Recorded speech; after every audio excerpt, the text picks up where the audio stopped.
let me be very, very clear about where I'm coming from. I'm a bit torn in terms of his response. Curiosity, bro. You said that Floyd was kidnapped by the Abu Dhabi folks. Any comment on that? And again, like I was just saying, again, Tank's that guy.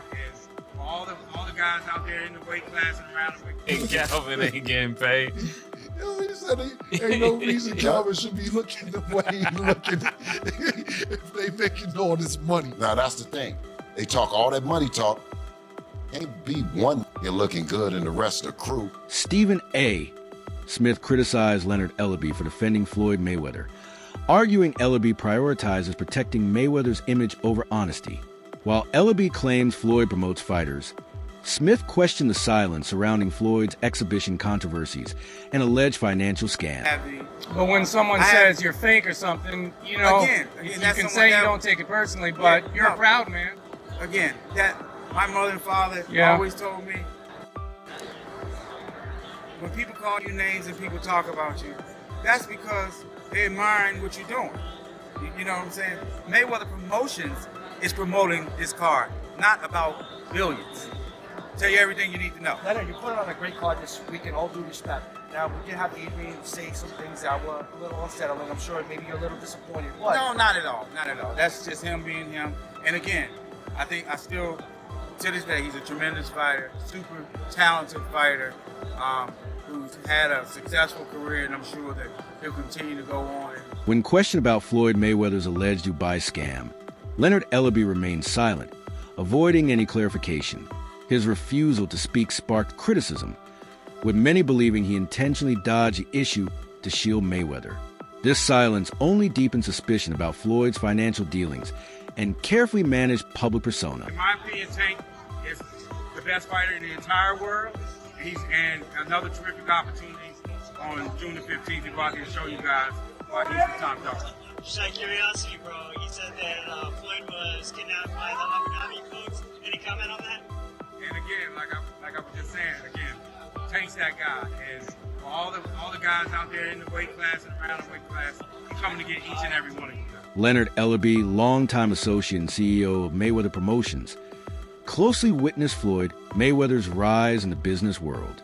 He played a key role in guiding Floyd's promotional strategies and financial decisions during the height of his boxing. Floyd that basically gave him $1 million, came out to Vegas, and they had a whole backstory to that. And I'm pretty sure Leonard was around seeing all that. And what you said doesn't sound far-fetched. And I'm not agreeing with you just to agree with you, but like the champ may be hurt just because like you're a human being. You can whoop ass, but you're still a human being, right?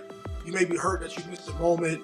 I've also seen guys where, you know, they moment passed and you try to hold on to things and that becomes an element of it. But then also it's just not a Leonard Ellerbe thing. There's a lot of people who may be in position around Floyd Mayweather, but whatever deal they agreed to at the time didn't allow them to get all the money that they probably could have earned, right? And so he probably sees the infrastructure that Tank doesn't have in the relationship, and he's not saying, hey man, hey, fuck you, champ. Recently, Leonard Ellerbe seems to have stepped back from actively representing Floyd Mayweather's brand. In a pointed remark, he said, contracts don't define relationships, implying that while formal ties may end, personal loyalty might persist. His quiet exit has fueled speculation about internal tensions or possible disapproval of Floyd's growing involvement in controversial financial ventures. Like some confusion, is Tank a Mayweather Promotions fighter still? Is he not? What is his involvement with Mayweather Promotions, or is it just all still PBC, Al Haymon? Yeah, Tank is not signed to Mayweather Promotions. Okay. Gotcha. He's not signed to Mayweather Promotions. His contract ran out. Yeah. That's fine. But as I always say, contracts don't define relationships. Despite recent legal issues, nearly 50-year-old Floyd Mayweather continues flaunting his wealth. Critics argue his constant luxury displays may be accelerating financial decline. Many believe his obsession with showing off could backfire, with some warning that his extravagant lifestyle might eventually lead to bankruptcy. Caught Floyd capping about buying some apartment buildings in New York. I didn't think it was a big deal. Remember, he said he had bought his grandson some property, I think, in Manhattan as well too. So honestly, I didn't really, think a lot of this was a big deal. I mean, I kind of, think it's a red flag when you're 50 years old and feel like almost 50 and still gotta flex on social media. But people on social media do what they do best, especially black people try to tear each other down. So people start researching, and they found out that Floyd was capping. Now, Floyd is part of like some type of ownership group that got a part of it. Then you got 50. Floyd Mayweather is famous for his lavish spending, but his recent real estate investment has raised serious questions about his financial savvy. He claimed to have purchased buildings worth $42 million, using them to bolster his image as a billionaire. However, investigations by outlets like Business Insider revealed a different reality. Mayweather is neither the sole nor, in many cases, the official owner of these properties. The investments have underperformed, failing to deliver the returns he publicly promised.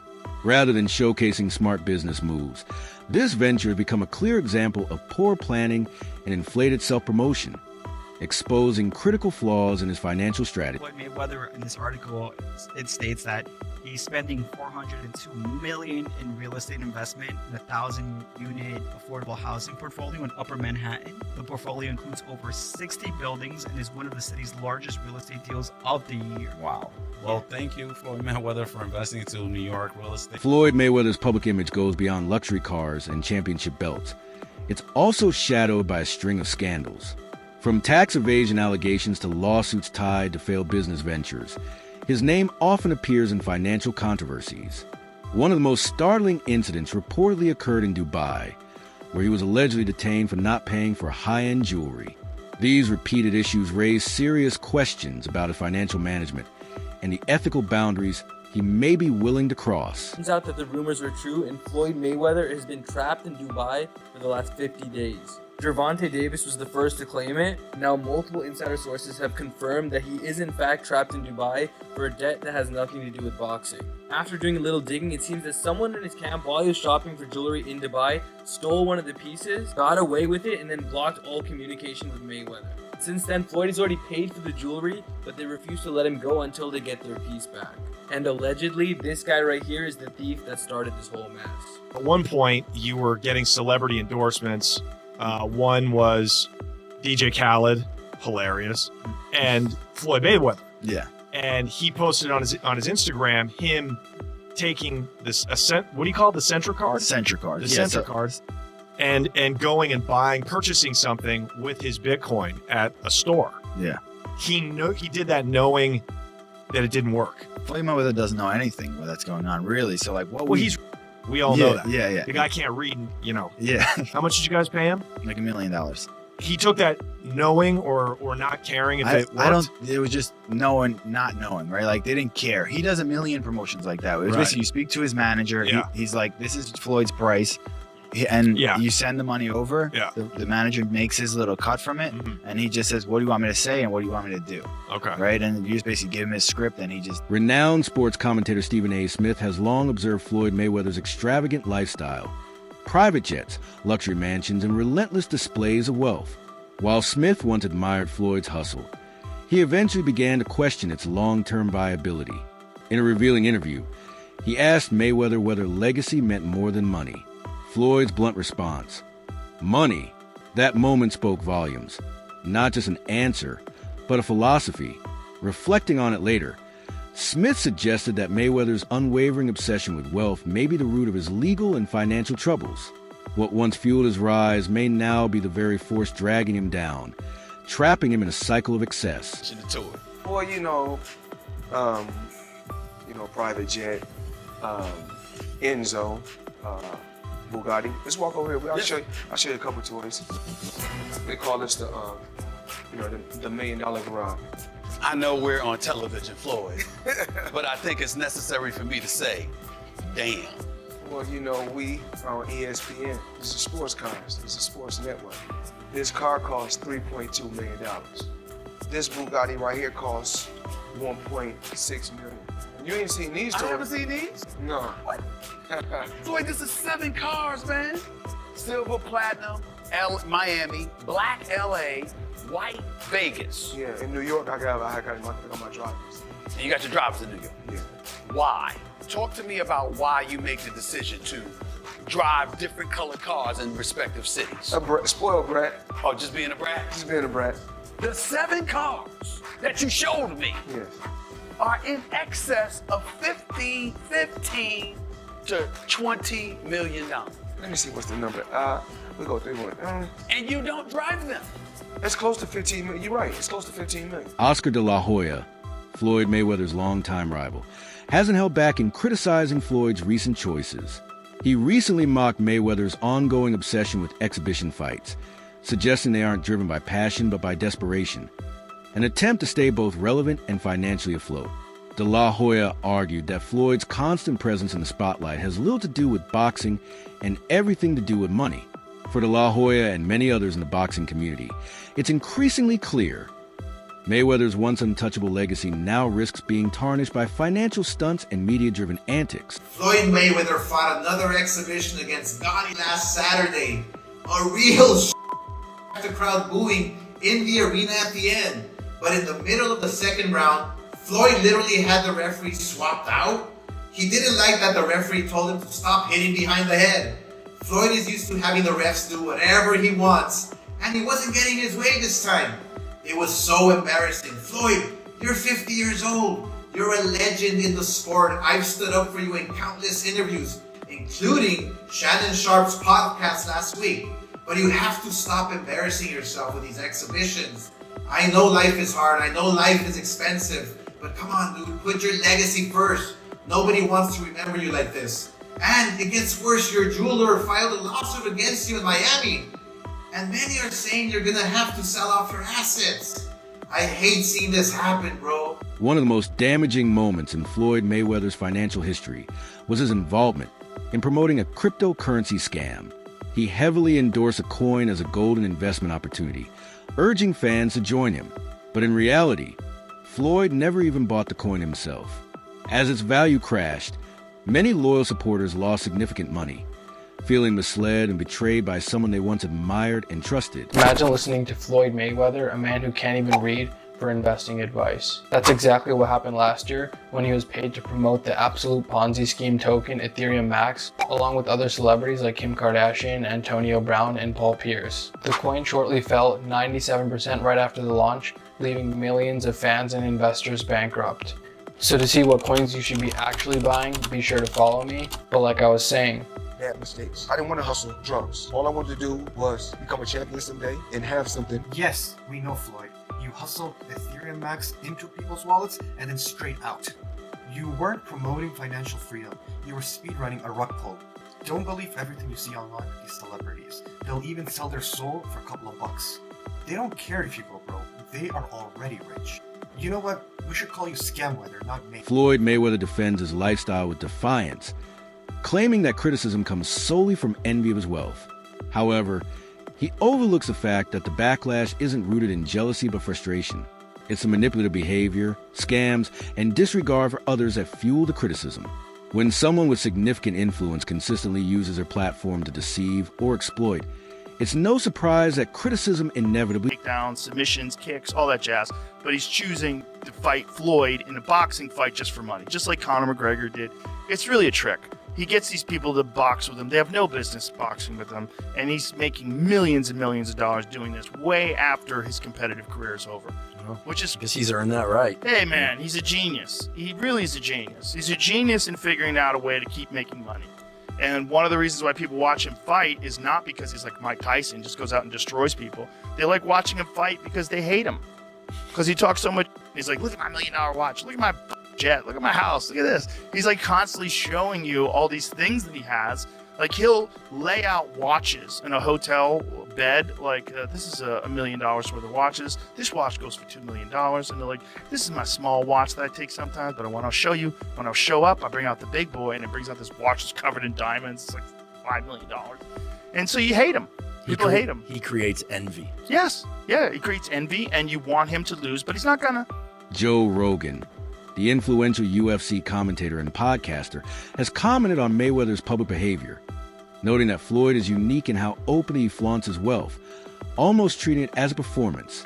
Rogan pointed out that while other athletes enjoy similar luxuries, they rarely display them as aggressively as Mayweather does. The person who's been able to do like that is Floyd Mayweather. He's the only guy who's been able to just be balling out of control, flashing money, $1 million watches, a fleet of super expensive cars, and still everybody else. He does. He's the only guy. The thing about Floyd is he never lost his discipline. I don't think he was doing drugs or drinking. You know, No. he kept his. Floyd would famously run home from the nightclub. So he would go out in Vegas, he'd be partying. It looked like he's partying, he's drinking water. And then he would have his driver drive, and with his pants on, jeans on, he would jog home. And the dude was always training, never got out of shape. The jog home in jeans isn't the torture. The torture is sitting around a bunch of drunk people drinking water in a club. I jog home all night. Bill Haney has strongly criticized Floyd Mayweather's transformation from a legendary boxer into a brand fixated on wealth. Haney argues that Mayweather no longer values the craft or his fans, instead prioritizing money over genuine competition. This shift, he claims, reveals a man more focused on his bank balance than his legacy. Tank doesn't want any of it. Why is that? I know you can't get. Man, get off of Twitter, man, and knock it off, man. If you're the face of boxing, then send over something, man. You know what I'm saying? Something respectful like you're really trying to do. Because every fighter that Devin with gets paid, man, the most money, man. Knock it off, man. That's bunk business, man. You know what I'm saying? Listen, we don't need you. Let the welfare feed you for real. You know what I'm saying? Yeah, for real. Because that's where you're going to be at the welfare line. You keep on the people, giving them the fake fights, talking about that we charge $57. Listen, we're going to give you the best fights, and we're going to get all the people in there, you know what I'm saying, because that's what we do. And we pay the fighters. We give the fans an opportunity to come in. That's that old business model that you're going to charge the fans for some fights, and then you the face of boxing because you just keep shoving it down their throat, man. The Mayweather era, that's over with, man. It's the Devin Haney era. That Mayweather is over with, man. You hear me? Over with. Floyd ain't never did what Devin did at 25. Tank ain't did it, nobody else ain't did it. Haney highlights that Mayweather's shift to exhibition matches underscores how disconnected he has become from real boxing. These bouts lack purpose and challenge, primarily crafted to generate money rather than entertain dedicated fans. For Haney, this shift diminishes the sport, transforming it from a display of skill and heart into a mere sideshow. When your A game is gone, what adjustments are you going to make? And Floyd would always say is that on that given night, he's going to make that right adjustment. He's going to box the brawler or brawl the boxer. You know what I mean? A few months ago, Bill Haney and Floyd Mayweather were fighting on live. Well, not fighting, but arguing back and forth. Yeah. And Bill Haney said, listen, you know damn well Devin did this and Devin did that. He never lost in the gym, ever. And Floyd said, if you got an undefeated fighter in the gym, congratulations to you. Yeah. Congratulations. Well, I never lost in the life. Yeah, exactly. And that's what I'm talking. Beyond the ring, Haney also critiques how Mayweather runs his promotional company. He questions why key team members, such as Calvin Ford, seem financially strained if the organization is so profitable. Haney suggests that Mayweather should ensure fair pay for all involved to avoid resentment and maintain the respect of those who helped build his empire. Personal between you and Calvin. Also, his Tank's coach. Is it? Man, I told Coach, for those that don't know, Coach Calvin is Tank's coach, so I'm just And I said, listen, ain't no way your fighter gonna be checking the money that y'all talking about checking, and Calvin gonna be looking like that. I told Tank them to pay him. I told him to pay him because, or we need to go on coach's strike around this because ain't no way Bill should be getting paid and Calvin shouldn't. And Calvin need to thank Bill for mentioning this. So you saying Calvin ain't getting paid? Yo, he said ain't no reason Calvin should be looking the way he looking if they making all this money. Now that's the thing. They talk all that money talk. Can't be one looking good and the rest of the crew if you getting thoroughbred money. You know what I'm talking about? Again. Yeah. That's all for today's video. Stay tuned for more and see you next time.